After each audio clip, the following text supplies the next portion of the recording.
From Hays County, elected officials, we have Commissioners Lon Schell, Mark Jones, and Debbie Inglesby. And we also have our County Clerk, Elaine Cardenas. For the City of San Marcos, we have several council members with us here today. We have Dr. Ed Mahakanen, as well as Saul Gonzalez, and we thank all of them for taking the time to join us. We're going to have several people from in our cities, our counties, our emergency management operations speak to us today. And then at the end, we'll take about 5 minutes of questions from the press. We're going to detail the reasons behind the declaration of disaster and why that was important for the county and the city to do that at this time. Hays County epidemiologist Eric Schneider is going to talk to us a little bit about our first presumptive positive case for a Hays County resident, and also just to continually, for all of our residents and all of us together, to remain calm and to also take those simple measures, those simple hygiene measures that help us to thwart the spread of this virus. We'll have our emergency management team will also speak about the efforts that have gone on for weeks among our regional partners as we've been in preparation for this. And then we'll also have the city manager for San Marcos. We'll kind of talk about the efforts that are being made within the city and how those may affect the core services that we provide to our community. Following that, we will have questions. So at this time, I will turn it over to Judge Ruben Becerra.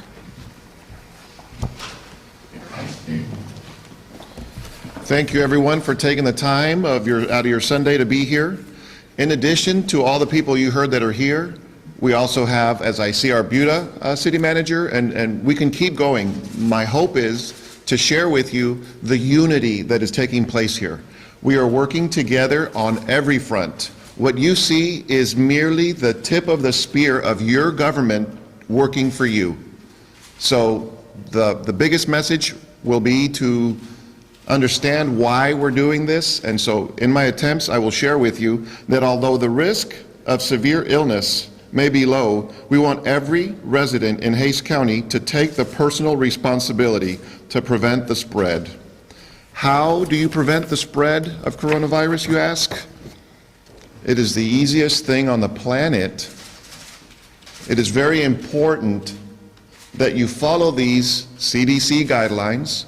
We have made many attempts, and we continue to see positive results from everyone taking every bit of caution and effort to follow these guidelines.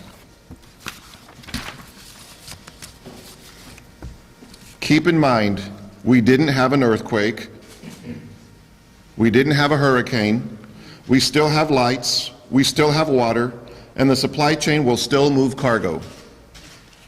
Let's just be honest. Everything's going to be fine in reference to supplies, and I might hate myself if I don't say it, but just to lighten it, just a little bit, I think we all have enough toilet paper. So, I am leading a plan that is locally executed, state coordinated, and federally supported. I am grateful to have the visible show of support. I was on the phone at 2 in the morning with Senator Zaffirini, for example, also talking to Congressman Doggett. We are at every level united, and I am so grateful to be leading that charge at our local level. And for that reason, and because of the great job we've been doing as a community, staying ahead of what's going on, this declaration is not, if nothing, it's confusing, but that's why we're doing this. It's to stay ahead of what we're doing.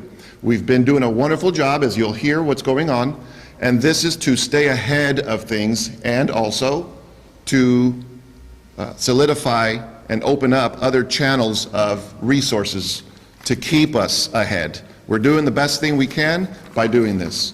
I will not bore you all with all of the read of this declaration, but I will read the bottom part. Be it proclaimed by the County Judge of Hays, well, it's just dark enough in here. Just know that today I have signed, and our county clerk has also signed, the local disaster declaration. And you will hear before you're done today how this helps us as a community and why this is important, and most importantly, a wonderful tool to keep us ahead of what's going on. So, without further ado, I will now pass it over to Mayor Jane Hewson. Thank you, Judge. Since our State Representative Erin Zwiener is here, I'd like to ask her to say a few words, and then I will follow her. Thank you, and thank you all for spending your Sunday morning helping to keep the people of Texas informed about this issue. I'll be very brief and just say that my office, the offices of Senator Zaffarini and Senator Campbell, are all paying close attention to this issue and working with the state government to make sure that resources reach our local communities and that our local elected officials have all of the support that they need.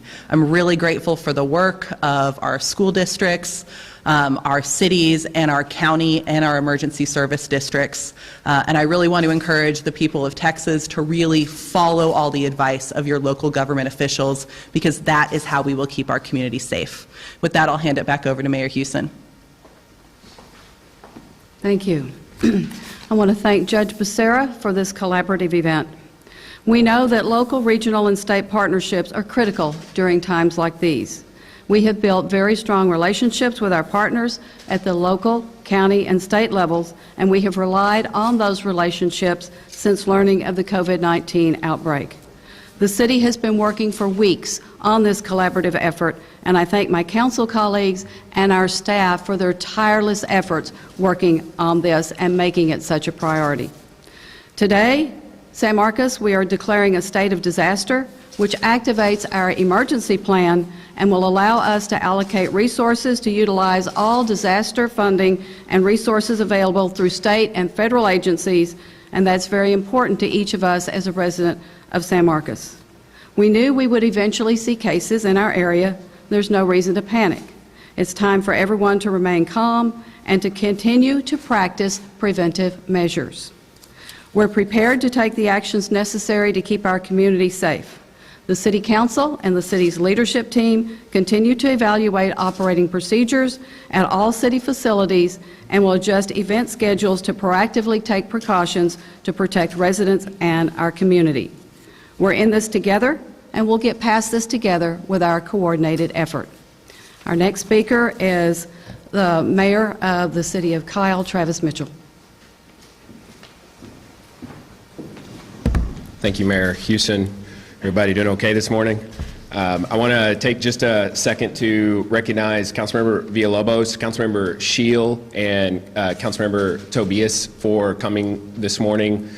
City of Kyle has been through quite the ringer, as has, I think, the majority of the planet. It's been very encouraging, really over the last several days in particular, to, as has been said before me, to witness the great efforts in collaboration that our elected officials, our staff members, our emergency service personnel, our emergency management team have undergone. We are in good hands here in the city of Kyle and in Hays County.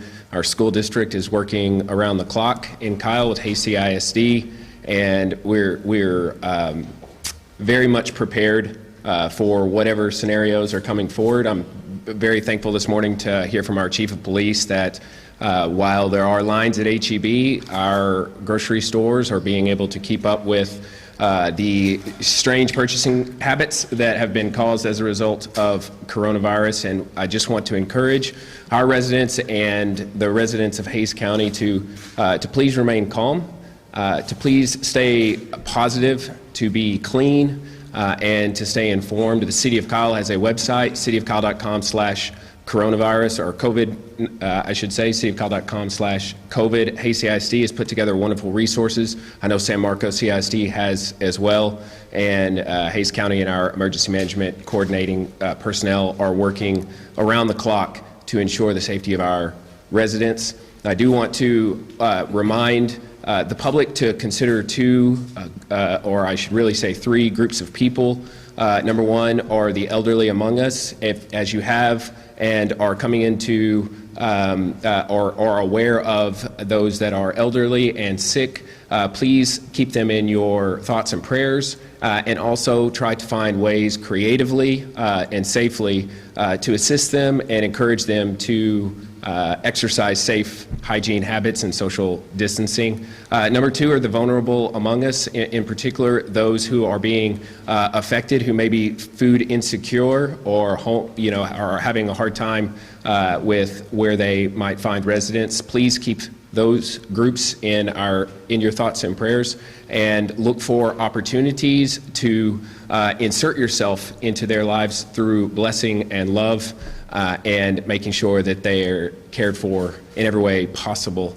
And then third, our local business community. This is perhaps as much as anything an economic challenge. Coronavirus is not playing fair. They're causing a lot of harm to our local business community, and the actions that we are taking today obviously have significant consequences to our local business community as well as the economy abroad. But here in Hays County, San Marcos, Kyle, Buda, Wimberley, please, if you are a resident, consider ways to creatively bless and support those who are suffering economically. Thank you very much, and I'm going to introduce Mayor George Hahn of Buda next. Good morning, everybody, and thanks for coming. Echoing here. The City of Buda on Friday, after the declaration of disaster by Governor Greg Abbott, with consultation amongst all of the professionals in the room, declared a disaster for Buda. And again, as has been pointed out, it's not a declaration of emergency, oh my God, we got to run around and our hair is on fire. It is a means of gaining access to state and federal assets that are released with the declaration by the President and by the Governor. So with the consultation amongst all of the senior staff of the city, I signed the declaration on Friday. But the thing is that the response that we are seeing among all the people is encouraging. We all understand that this is a rapidly spreading virus. We also understand that this is a virus that has not in the past been in the human population, and that's why it's spreading so quickly. We don't have a normal immune system to kick back to it. We have to understand also that the most vulnerable are the aged and our people that already have a compromised immune system or other health impairments. With all of that being said, we have to understand also that we have plans, protocols, and procedures that are in place. They're here. As you can see, we have all of the mayors in the region, we have Hays County, we have the state to provide support as needed, we have federal funds that are opening up as needed, the local businesses that are being impacted, especially the small businesses. The SBA, the SBA loans are low interest loans that are going to be issued to these small businesses. The Small Business Administration is going to provide funding to help offset the losses that are occurring during COVID-19 outbreak. Obviously, we are all in this together. Obviously, we have to look and see, how do we prevent the spread? What can we do as individuals to help? But the biggest thing is to not panic, to understand this is not necessarily a huge emergency. We did not see this kind of response when H1N1 hit the country. And H1N1 was killing thousands. We didn't see this emergency response and the panic that's occurring. The supply chains are open. Everything is going to be restocked. Everything is available. And the county, Buda, and all the cities in the county, the state and federal government, we are moving forward with the plans and procedures that were already in place. We've got this. There's no need to worry. Will you get sick? Maybe. Will you be able to buy stuff at H-E-B or Walmart or wherever you like to shop? Yes. So there's no need to stockpile your supplies. With that, I would like to pass it off to Mayor Pro Tem of Wimberley, Ms. Minnick. Ms. Minnick? Well, I think I represent the smallest town in this area. I'd like to recognize Christine Byrne, our city council member, who is also accompanying me today. I wanted everybody to know that we're committed to maintaining strong communication with the county. As such a small town, we don't have a hospital. We don't have a lot of the medical resources that the larger communities have, so it's more important than ever for us to cooperate with each other. Also, we are profoundly affected by tourism, and even though we're seeing things slow down, in Wimberley, we still have a large number of tourists that are in our town, and we expect them to be here for probably the next several weeks during spring break. So that may make us more vulnerable. The other thing that makes us a little more vulnerable is that we have a much older demographic. We're a retirement community and a tourism community. So we have young people coming in that may be exposing our older residents.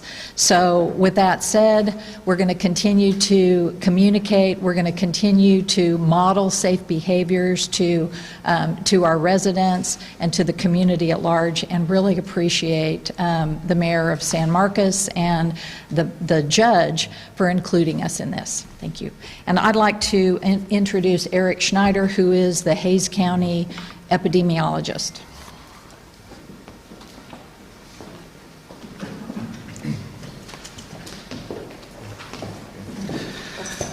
Good morning. As I said, my name is Eric Schneider. I'm the epidemiologist for the Hays County Local Health Department. I am here to just kind of help calm everybody down a little bit. This is a virus. It is just a virus. This is not Ebola that is going around. It is something that mimics the flu. It spreads around the exact same way. And so what we are recommending is making sure that everybody has healthy behaviors. They are washing their hands regularly. If you are sick, we just ask that you please stay home. Do not go to work. Do not go to school. If you're running a fever, you risk infecting other people, please. A lot of people in Hays County will probably end up getting this disease, but the majority of people that get this disease can stay home, just like you would normally with the flu or a cold.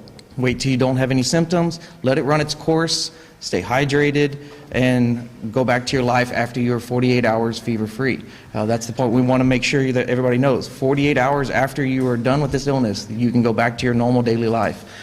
Please do not go out in the public when you are running a fever. A lot of the medical professionals are sending calls my way. Your regular doctors can now run the tests to be able to test for COVID-19.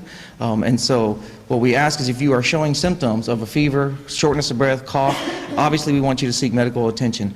But there is no magic cure for COVID-19. There's not a pill that they can give you. And so you can test positive, great, then you're going to go home and get over it. That is what the majority of people are going to do. The elderly, people that are compromised immune systems, and the extremely young, those are the ones that need to seek medical attention. If you have the shortness of breath, we definitely want you to go visit a hospital because you will need to get oxygen therapy, anything like that to get actual treatment. But like I said, the majority of people let it run its course, and then you will go back to your daily life. As for the case here in Hays County, I was contacted on Thursday, March 12th, about a patient. The patient had recent travel to the West Coast, to multiple cities along the West Coast. Upon arriving back to Hays County, they were in the county for just a couple of hours. They were already symptomatic and running a fever, reached out to me, checked all the boxes, so we made sure that we got them into a local hospital to get tested. Hospital had all the proper procedures in place. They met them outside. They snuck them in through a side door, did not get them in contact with anybody else that was in the lobby. The patient was tested, was admitted, and the patient has actually already been discharged and is back home.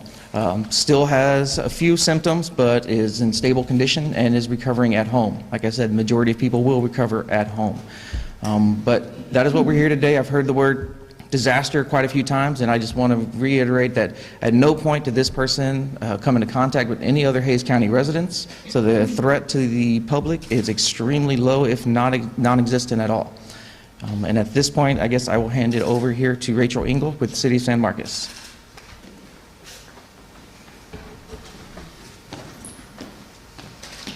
Thank you, Eric. I'm Rachel Engel. I'm the Emergency Management Coordinator for the City of San Marcos.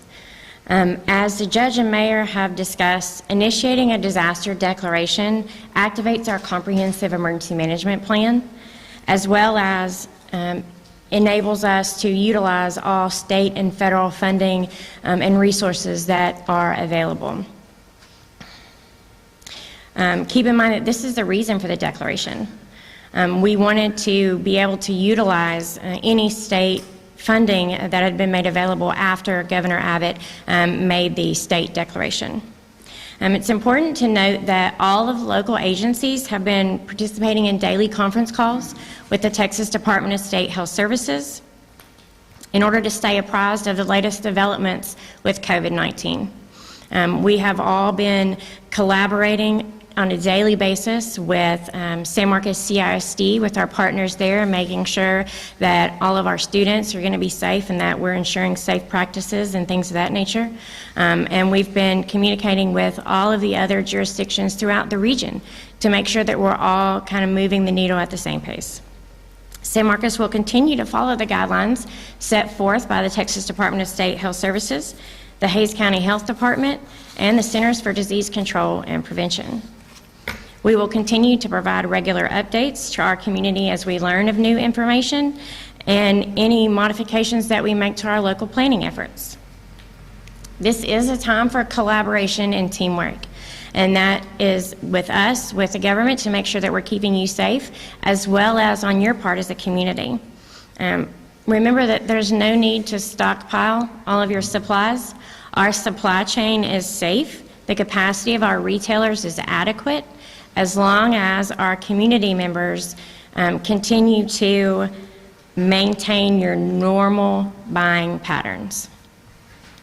For the most up-to-date information about city services and events, please monitor the City of San Marcos website at www.sanmarcostx.gov and the city's Facebook page, as these are your best sources of current information for San Marcos. A small reminder, as you're taking care of your family's needs, reach out to our elderly friends and neighbors who may need a helping hand during these next few weeks. Working together and helping our neighbors is what makes Texas, Hays County, and San Marcos such a great place to live. Next, we have Alex Villalobos, Emergency Management Coordinator for Hays County.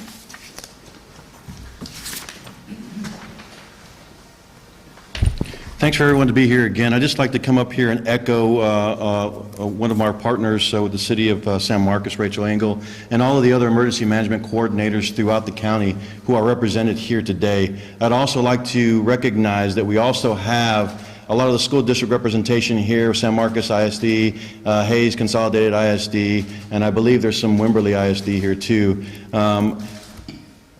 The reason why we recognize those things is to understand that we have been working for weeks for this day. The actions today have been planned several weeks prior to today, and we'll continue to do that, and we'll continue to run steadfast in front of all the actions that we're taking to ensure that what we're doing is in the best interest of the county. My job is here to help coordinate those aspects, talk to all the different agencies throughout the county, state, and federal agencies, and continue to be a student of this particular incident so that I can inform all of my other partners and so that we can stay out ahead of this as best as we can. Again, thank you all for being here.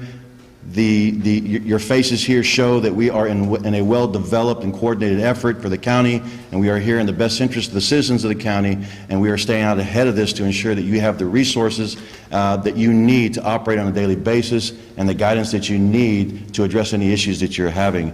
One of the websites that we're using for Hays County is haysinformed.com. Other of the Hays County websites are also facilitating information. I know the county judge's office is also putting out information as well to direct you to various different informational sites so that you can gain information and learn more about what's happening today and future steps that we're taking later. Thank you very much for being here again, and thank you for your time, and thank you for all your efforts. I'd like to introduce the city manager for San Marcos. Good morning, everyone. Bert Lambedetas, city manager. I want to thank Alex and the county judge and certainly all our neighboring cities for being here. Today is an important day for a couple of reasons. One is not only to show the unification, but to show that and demonstrate that there has been a lot of coordinated efforts up to this point. We have had countless meetings. We have had countless number of hours and tireless effort by staffs from both the cities, from all the cities and the county. Just this Saturday, we had almost a 2-hour discussion with all of our directors in terms of, how we continue to prepare and how do we stay ahead as much as possible, and then what do we focus in on that are the more critical elements.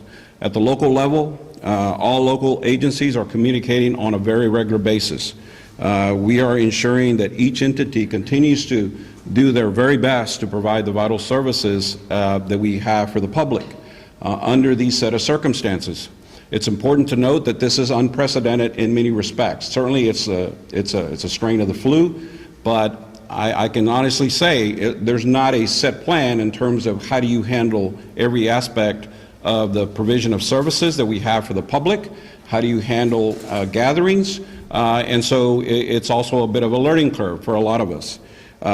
We aren't, on the city of San Marcos, we are not planning to cancel all city events.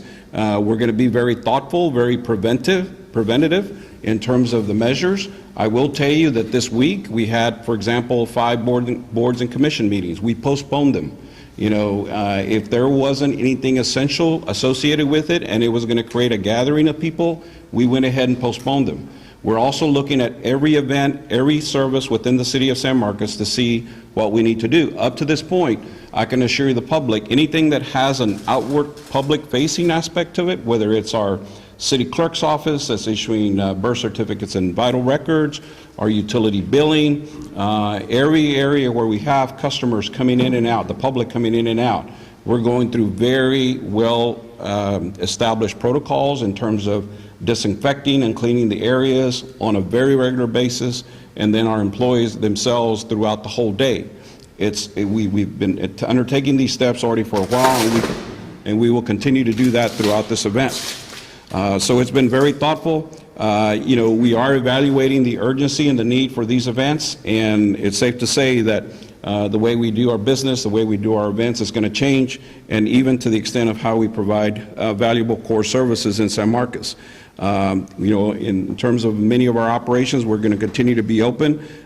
We are also being impacted just because of all of the school closures and the daycares. Our own employees are being affected by that. When you have 800 employees and you have to have people on the job, to provide the critical services, we've got kids at home. We've got daycare challenges. So we're going through everything where we're looking at telework options. We're looking at how we can do alternate shift schedules, all of the different things that may create an opportunity for us to not only continue to provide the services, but then also, in effect, try to keep the employees available to meet their family needs. We have already canceled all non-essential travel.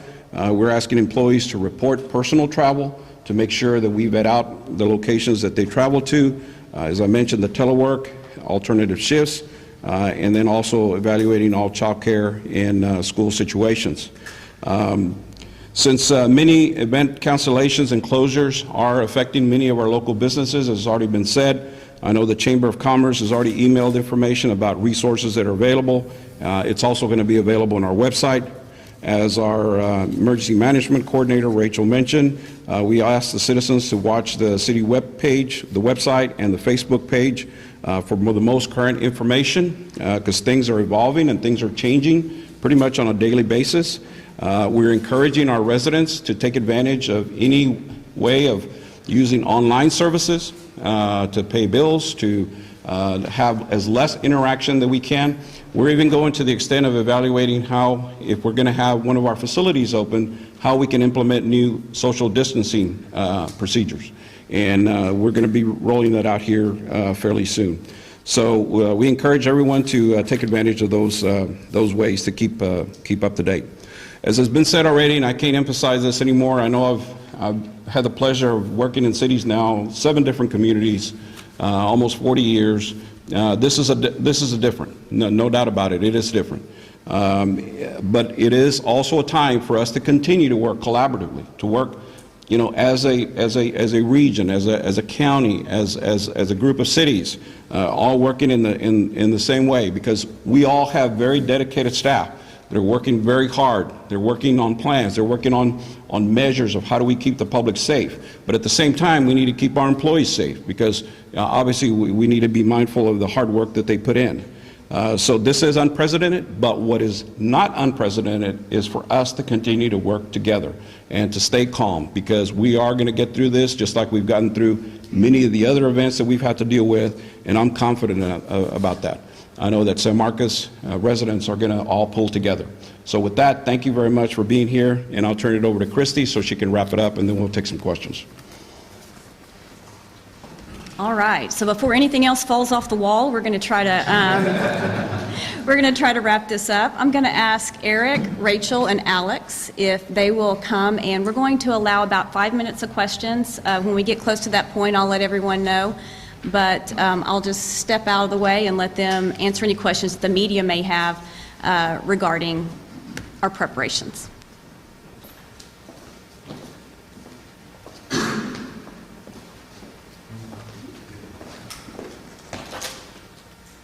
Have you discussed banning crowds of more than 250 people like other cities are doing now? That's part of our planning process right now for the city of San Marcos and Hays County. We're looking at evaluating those things in the future. At this time, we are not doing any of those types of actions. The patient, their flight home, can you tell us where they landed, and if it was a commercial flight, if others on that flight have been notified?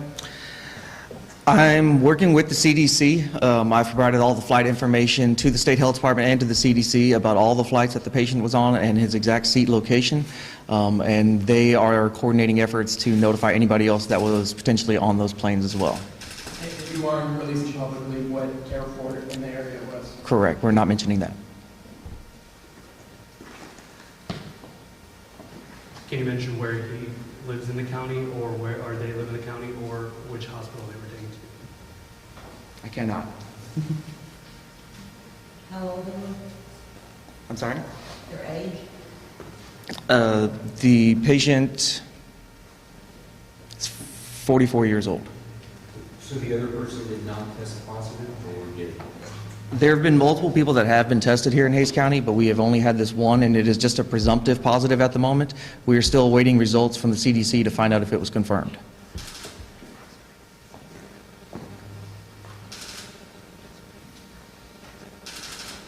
What would you say to people who are wondering if they should be going out, visiting restaurants, bars, that sort of thing? Are you encouraging people to still go out and do that, or are you encouraging people to stay home? We're encouraging people to just live your normal life. Like I said, the majority of people that do get this disease are going to be able to stay home and let it ride its course, and you'll get over it and you'll be healthy. We don't want to discourage people from living their normal lives or affecting any of the businesses that are here in Hays County.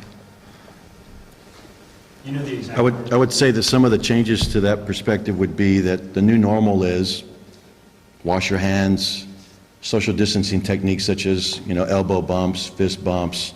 This is what we're doing on a regular basis in our community, and I think that's something that is a good leadway into how we should be communicating in the areas that we're congregating, whether it's restaurants and other social areas. I think we should be taking the lead on that as our citizens continue to go to those locations, is to use those best practices, washing hands, utilizing sanitizer when we best need to. I think that that's something that we are very hyper vigilant of, but we would also promote it. And we want to be good stewards and good examples of doing it and fist bumping all the time, okay? You know the exact number of cases tested for the virus? People that have been tested? I don't know the exact number. Excuse me. I don't know the exact number. This past week, the commercial labs were finally able to start testing. All testing has been done through the state labs, but now commercial labs can do it, so that's why regular providers can actually order this test now. I do want to tell people also, If you do not have any symptoms, if you don't have a fever, if you don't have a cough, getting tested does absolutely nothing. You will come back negative. Typically, you cannot test positive for this test until you've had a fever for about 48 hours. So the random questions that I do get all the time of people saying, should I go get tested because I think I was exposed? The answer is no. Monitor yourself at home. If you start to develop symptoms, you can contact your local provider, your healthcare provider. We don't want to overwhelm the labs. We don't want to overwhelm healthcare providers, and especially we don't want to overwhelm hospitals. Hospitals have to go around their daily routine where they have people who come in who are actually having a medical emergency. So we don't need people showing up saying, I want to get tested for COVID-19 just because they think they were exposed. You need to develop symptoms, and like I said, the majority are going to be a mild fever and a cough. You'll be able to stay home, you'll be able to get over it. If you start to develop the shortness of breath or have a fever that spikes, we definitely want you to seek medical attention, but the majority of people can stay home and just let it ride its course. What's considered a fever spike? Typically with this, they're saying 100.4 is about where the fever is of spike. Now, if you see a fever that's obviously higher than that, definitely we want you to seek medical care, but like I said, there is no magic cure, there is no pill for this, so they're going to provide you with pain reliever or Tylenol, Advil, something along those lines to help reduce your fever, and then send you home. And that's what most medical providers will be doing. Has anyone from Texas State reached out for any recommendations or advice on how to deal with this or proceed going forward? I've been in contact with Texas State, with their Student Health Center, and with quite a few other officials as well.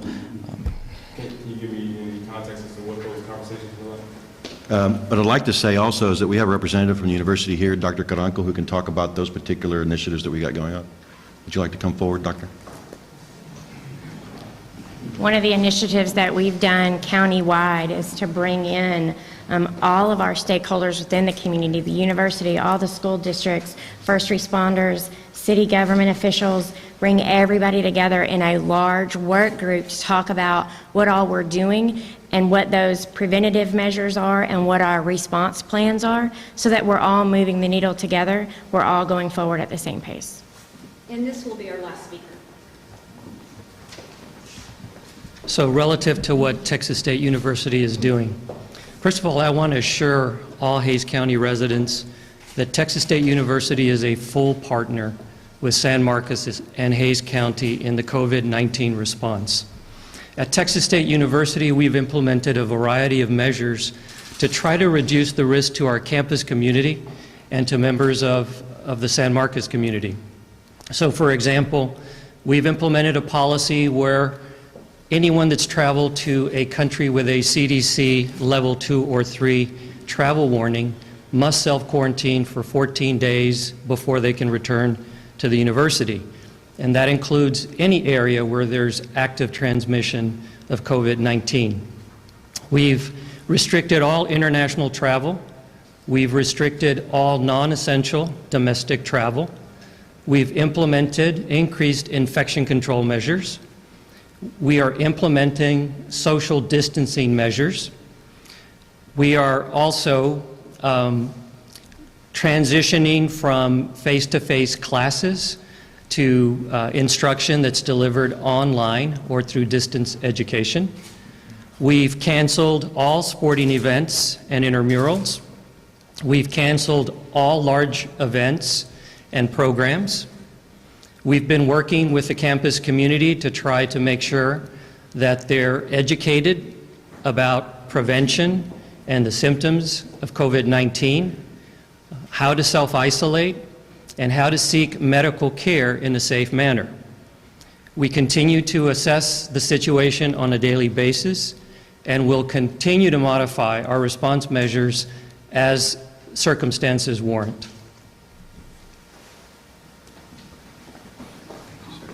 All right, thank you all so much for coming today. I do want to give a shout out to Dripping Springs Mayor Pro Tem, I think Bill Folds, who might be joining us today also. So thank you all very much and enjoy your Sunday.